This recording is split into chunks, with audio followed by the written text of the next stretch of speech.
Charge transfer होता है ना, तो या 1 कूलम होगा या 2, मतलब इलेक्ट्रॉन्स का ट्रांसफर होता है बेसिकली। चार्ज ट्रांसफर का मतलब इलेक्ट्रॉन्स कितने ट्रांसफर हो रहे हैं। इलेक्ट्रॉन ऐसे ही होगा ना, 1 इलेक्ट्रॉन ट्रांसफर, 2, 3, 4। क्या कभी आपने ऐसे सुना है कि 1.5 इलेक्ट्रॉन, 1.2 इलेक्ट्रॉन? ये चीज़ तो पॉसिबल नहीं है। तो इलेक्ट्रॉन्स हमेशा क्या होते हैं, इंटेग्रल मल्टीपल की फॉर्म में ट्रांसफर होते हैं, इंटेग्रल नंबर की फॉर्म में। ठीक है, इलेक्ट्रॉन्स किसकी फॉर्म में ट्रांसफर होता है, इंटीग्रल मल्टीपल्स की फॉर्म में। तो हमारे पास चार्ज क्या आएगा, Q इक्वल में प्लस माइनस NE। अब रीज़न क्या है, क्वांटाइजेशन ऑफ चार्ज होती क्यों है, मतलब इलेक्ट्रॉन्स ट्रांसफर ही क्यों करते हैं एक जगह से दूसरी जगह पे। सो ये रहा हमारे पास क्या है, कॉज ऑफ क्वांटाइजेशन। जब दो बॉडीज आपस में एक दूसरे के साथ रब होती है तो only integral number of electrons are transferred. तो रीज़न ये हो जाएगा कि जब दो बॉडीज़ को हम रब करते हैं तो चार्जेस एक्सचेंज होते हैं।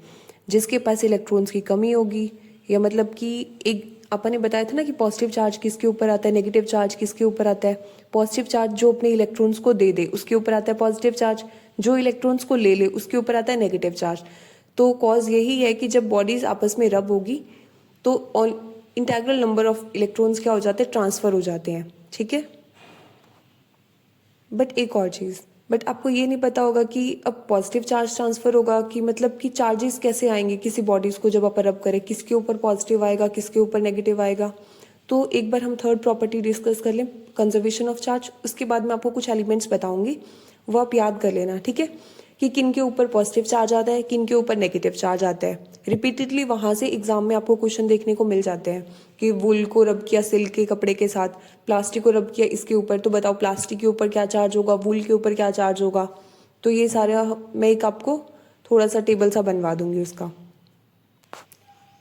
सो थर्ड प्रॉपर्टी अब हमारे पास है कंजर्वेशन ऑफ चार्ज। तो कंजर्वेशन ऑफ चार्ज क्या कहता है कि जो टोटल इलेक्ट्रिक चार्ज है of an isolated system, isolated system का मतलब कि कोई और चार्जेस उसके बीच में मतलब कि आ नहीं सकते। जैसे आप ले लेते हैं एक कोई सिस्टम है ये वाला, कि यहाँ पे ना कोई चार्ज एंटर कर सकता है ना कोई चार्ज यहाँ से इस जगह से बाहर को जा सकता है, उसको बोलते हैं आइसोलेटेड सिस्टम। तो total electric charge of an isolated system always remain constant, मतलब कि टोटल चार्ज क्या रहेगा, कांस्टेंट रहेगा। It means charge can nether be created और नॉर बी डिस्ट्रॉयड। इसका क्या मतलब है कि चार्ज को हम क्या कर बना भी नहीं सकते और ना ही उसको क्या कर सकते हैं, डिस्ट्रॉय कर सकते हैं। तो चार्ज को हम डिस्ट्रॉय भी नहीं कर सकते। It can only be transferred from one body to another, but हम एक बॉडी से दूसरी बॉडी के अंदर चार्ज ट्रांसफर कर सकते हैं बाय रबिंग द चार्जेस। सो हम ये कह सकते हैं कि जो नेट चार्ज है वो क्या रहेगा, कंजर्व रहेगा। पेपर में अगर आ गया कि डिफाइन कंजर्वेशन ऑफ चार्ज क्या होता है, तो आप लिखोगे कि आइसोलेटेड बॉडी का जो टोटल चार्ज है वो कांस्टेंट रहता है, मतलब कि चार्ज को हम बना भी नहीं सकते डिस्ट्रॉय भी नहीं कर सकते, बट चार्ज क्या हो सकता है, ट्रांसफर हो सकता है। सो नेट चार्ज हमारे पास क्या रहेगा, कंजर्व रहेगा। तो हम ये बता सकते हैं कंजर्वेशन ऑफ चार्ज के अंदर। अभी थोड़ी देर पहले मैंने आपको बताया था कि हमें कैसे पता चलेगा किसके ऊपर कौन सा चार्ज आएगा, तो उसके लिए मैं आपको एक ऑर्डर लिख के बता रही हूँ, तो उस ऑर्डर को ध्यान से देखना। सो ये मैंने एक ऑर्डर लिखा है, इसको ध्यान से देखो। सबसे पहले cat skin, fur, glass, cotton, silk, wood, sealing wax, metal, rubber, resin, amber, sulphur, ebonite and plastic. तो अब जहाँ पे मैंने पेंसिल से ये मार्क किए हुए हैं ये वाले एग्जांपल्स इंपॉर्टेंट है, थोड़ा सा इनको ध्यान से याद रखना। जैसे सपोज कर लो, मैं आपको बताती हूँ, कैट स्किन को अगर हम फर के साथ रब करेंगे तो क्या होगा, कैट स्किन के ऊपर क्या आ जाएगा, पॉजिटिव चार्ज आ जाएगा, एंड फर के ऊपर क्या आ जाएगा, नेगेटिव चार्ज आ जाएगा। ठीक है, अगर फर और ग्लास को रब करेंगे तो क्या होगा, फर के ऊपर आ जाएगा पॉजिटिव चार्ज, ग्लास के ऊपर आ जाएगा नेगेटिव चार्ज। ग्लास और कॉटन को रब करेंगे तो क्या, ग्लास के ऊपर आएगा पॉजिटिव चार्ज, कॉटन के ऊपर आएगा नेगेटिव चार्ज। अब इनके ऊपर पॉजिटिव क्यों आ रहा है, मैंने अभी बोला था आपको कि जो ये लेफ्ट हैंड साइड पे चीज़ें हैं, जैसे ग्लास और कॉटन की अगर हम बात करें तो ग्लास क्या करेगा, अपने इलेक्ट्रॉन्स कॉटन को दे देगा। ठीक है, जो इलेक्ट्रॉन्स लेगा उसके ऊपर नेगेटिव चार्ज आता है, जो इलेक्ट्रॉन्स देता है उसके ऊपर क्या आएगा, पॉजिटिव चार्ज आएगा।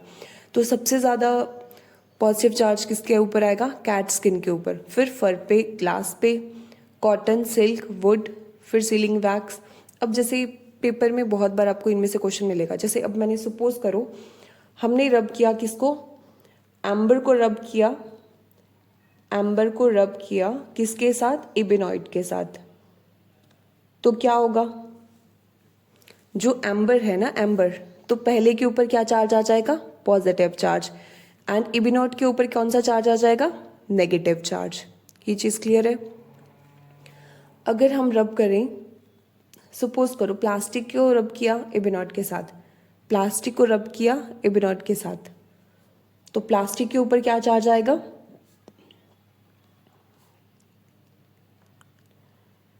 तो याद रखना, इबिनॉट से प्लास्टिक पे रब करने, प्लास्टिक को या इबिनॉट को रब करो या इबिनॉट को प्लास्टिक को, बात सेम ही है।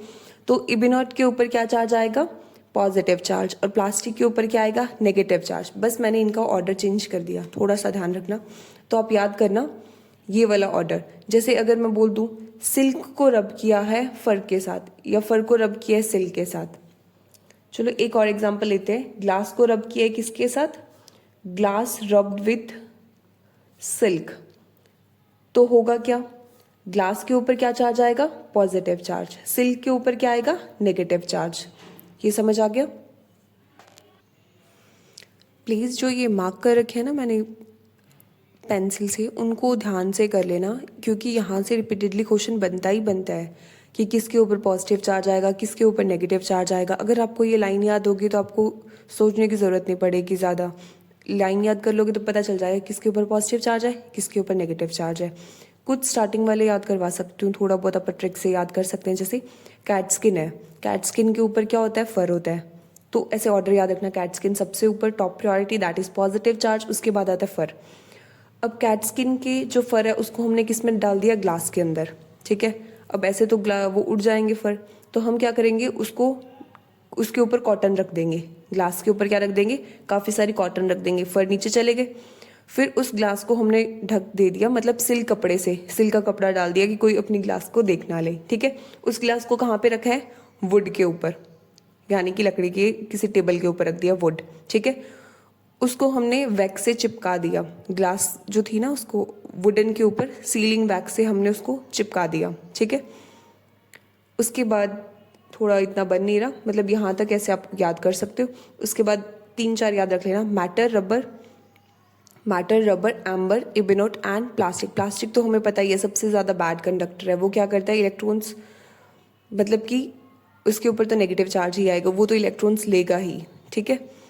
बस ये 4 एग्जाम्पल्स को आप याद रखना। मेटल आपको याद रह ही जाएगा, सीलिंग वैक्स के बाद क्या आता है, मेटल, फिर rubber, amber, ebonite and plastic. तो जब जो अभी तक हमने पढ़ा है उसका हम एक बार क्विकली रिकैप करते हैं। तो इलेक्ट्रिक चार्ज क्या होता है, वो प्रॉपर्टी होती है सब्सटेंस की जो एक्सपीरियंस करता है फोर्स को जब हम इलेक्ट्रिक फील्ड या मैग्नेटिक फील्ड के अंदर उसको रखते हैं। तो ऐसा यूनिट की बात करें तो क्या होता है, कूलम। डायमेंशन फॉर्मूला हमने पढ़ दिया, आई के लिए A1 हो जाएगा, टी के लिए T1 हो जाएगा, ml इसमें है नहीं तो 0 हो जाएगा। उसके बाद 1 कूलम की डेफिनेशन प्लीज याद कर लेना, बहुत इंपॉर्टेंट है।